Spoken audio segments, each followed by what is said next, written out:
हाँ हाँ, उसके लिए बहुत ही इनके आभारी हैं और धन्यवाद करते हैं। हाथों से ये उपकरण दे रहे हैं जो उनके जीवन के संध्याकाल में उन्हें ये महसूस नहीं होने देंगे कि वो अकेले हैं। माधुरी देवी जी हैं और चंद्रमणि जी, इन सभी लोगों को जो हमने योजना के तहत जानते हैं कि वृद्धजनों को सम्मानित करना, उनके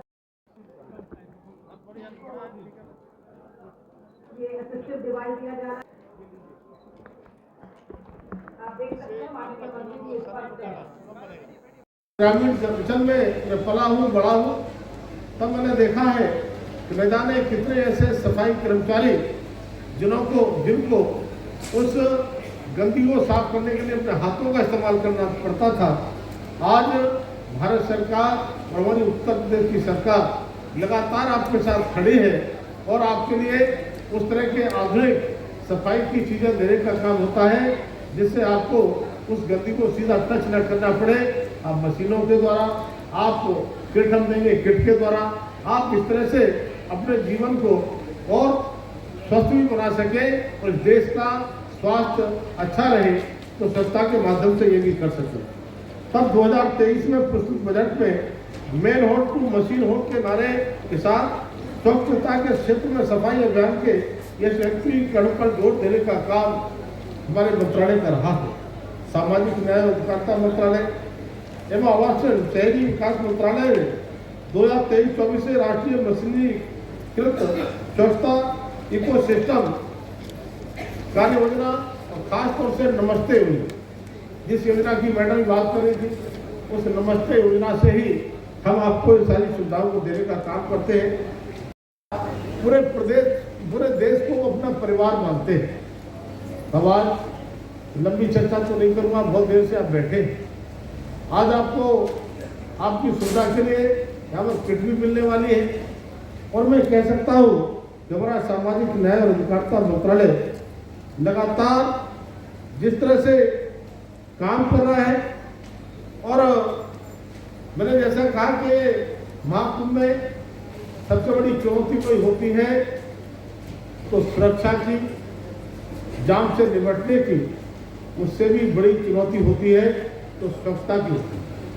उस चुनौती को आपने स्वीकार ही नहीं किया है, उस चुनौती को स्वीकार करके दिखाया है कि इतने बड़े, जहाँ पर दुनिया का सबसे बड़ा आयोजन हो, दुनिया का सबसे बड़ा आयोजन मैं इसलिए कह रहा हूँ, मुझे लगता है कि इतना बड़ा आयोजन कभी की हुआ नहीं होगा।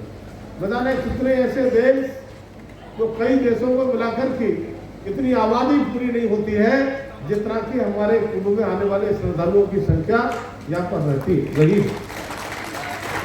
और हमारे साथियों, माननीय प्रधानमंत्री के नेतृत्व में स्वच्छ भारत मिशन जिस तरह से हमारा शुभारंभ हुआ था, उसमें शहरी हो या ग्रामीण क्षेत्र, ये अस्वच्छ शौचालय को स्वच्छ शौचालय में परिवर्तन करने का काम भी हुआ है। वो काम करते हैं जिनको कोई नहीं पूछता, उसके लिए मोदी पूछते, जिनको लोग पूछते नहीं है उसके लिए मोदी पूछते हैं। और ये कई बार देखा हूँ, पिछली बार भी प्रयागराज में जिस तरह से सफाई कर्मचारियों के उन्होंने पैर धोने 100 करोड़ से ज्यादा श्रद्धालु देश विदेश से यहाँ आकर संगम स्नान पूजन करते हैं और दैविक आशीर्वाद प्राप्त करते हैं। नमस्कार। भारत सरकार द्वारा सामाजिक न्याय एवं अधिकारिता मंत्रालय की तरफ से हमारे जो सीवर और सेप्टिक टैंक वर्कर्स हैं, जिनको हम SSWs कहते हैं, और सफाई कर्मी जो नमामि गंगे में जिन्होंने यहाँ बहुत अच्छा काम किया है, उनको भारत सरकार द्वारा सम्मान दिया जा रहा है। नमस्ते स्कीम के अंतर्गत हम चाहते हैं कि जो हमारे सफाई कर्मी भाई हैं वो एक नया आयाम पाएँ और एक नया रिस्पेक्ट पाएँ सोसाइटी में। उनको हम फॉर्मलाइज़ करें, उनको हम एक तरह से अच्छी ट्रेनिंग दें और उनको सैनिटेशन एंटरप्रेन्योर बनाने के लिए ये योजना भारत सरकार लागू कर रही है। इसमें हम कचरा बिनने वाले लोगों को भी सम्मिलित किया गया है और उसी तरह से उनको प्रशिक्षण और उनको एक फॉर्मल सेटअप में उनकी एक्सेप्टेंस हो, इसके कारण ये जो है स्कीम भारत सरकार द्वारा की जा रही है। इस स्कीम के अंतर्गत कुछ हमने 66,000 ऐसे वर्कर्स हैं जिनको चिन्हित किया है पूरे देश में, और उत्तर प्रदेश का अगर मैं बताऊं तो कुछ 11,000 ऐसे लोग हैं जो यहाँ पर फॉर्मलाइज हुए हैं। तो कुंभ में अभी तो हम कुछ लोगों को यहाँ पर बुलाकर उन्हीं में से सम्मानित करेंगे, कुछ जो हमारे नमामि गंगा प्रोजेक्ट में काम किया है, जिन्होंने जिनके सहयोग जो ये महाकुंभ का जो ये आयोजन हुआ है वो कभी इस स्तर पर नहीं हो पाता। तो उसी को एक तरह से सैल्यूट करना और उनके काम को सराहना, वो हमारा ये उद्देश्य है आज के कार्यक्रम का। देखिए, महाकुंभ का पर्व ये महापर्व है। इस महापर्व में दुनिया भर से लोग अब तक 52 करोड़ से भी ज़्यादा श्रद्धालु आ चुके हैं। और मैं कहूँगा इतने बड़े महापर्व महाकुंभ में अगर इतनी बड़ी स्वच्छता की व्यवस्था दिखाई पड़ती है तो यही हमारे सफाई कर्मचारी भाई बहन हैं जिन्होंने दिन रात एक करके इस महापर्व को स्वच्छ और सुंदर बनाने का काम किया है। मेरा मंत्रालय सामाजिक न्याय और अधिकारिता मंत्रालय, इसके अधीन सफाई कर्मचारियों का जीवन भी सुगम बने, सरल बने, सुरक्षित बने। उनके लिए सीधा कोई मल गंदगी अपने हाथों से टच न करना पड़े, इसके लिए पीपी किट, उनके लिए बहुत सारे ऐसे आधुनिक यंत्र देने का काम हमारा मंत्रालय करता है। तो आज पीपी किट हमने उन्हें दिए हैं। उन पीपी किट के माध्यम से वो अपने इस काम को बखूबी और कर सकेंगे। अभी हमारा सामाजिक न्याय मंत्रालय का ही एक दिव्यांगजन विभाग होता है जिसमें दिव्यांगजनों के लिए हम एल्मको के माध्यम से एडीपी योजना में इनको जो सहायक उपकरण देने का काम करते हैं। यहाँ भी हमने अभी मोटराइज ट्राईसाइकिल दी है, हमने कानों की मशीन और छड़ी देने का काम किया है। तब मैं कह सकता हूँ क्या वायुश्री स्कीम हमारी जो वरिष्ठ नागरिकों को उनके जीवन को सुगम बनाने के लिए हम सहायक उपकरण देते हैं। हमारे मंत्रालय ने अब तक इस मेले में 13.5 करोड़ से भी ज़्यादा धनराशि के उपकरण बांटने का काम किया है। और उपकरण की संख्या की बात करूं तो 92,000 से भी ज़्यादा इस महाकुंभ में उपकरण हमारे इस मंत्रालय ने देने का काम किया है। तो मैं सामाजिक न्याय और अधिकारिता मंत्रालय पूरी तरह से महाकुंभ में श्रद्धालुओं के साथ खड़ा है और पूरी तरह से हम साथ हैं।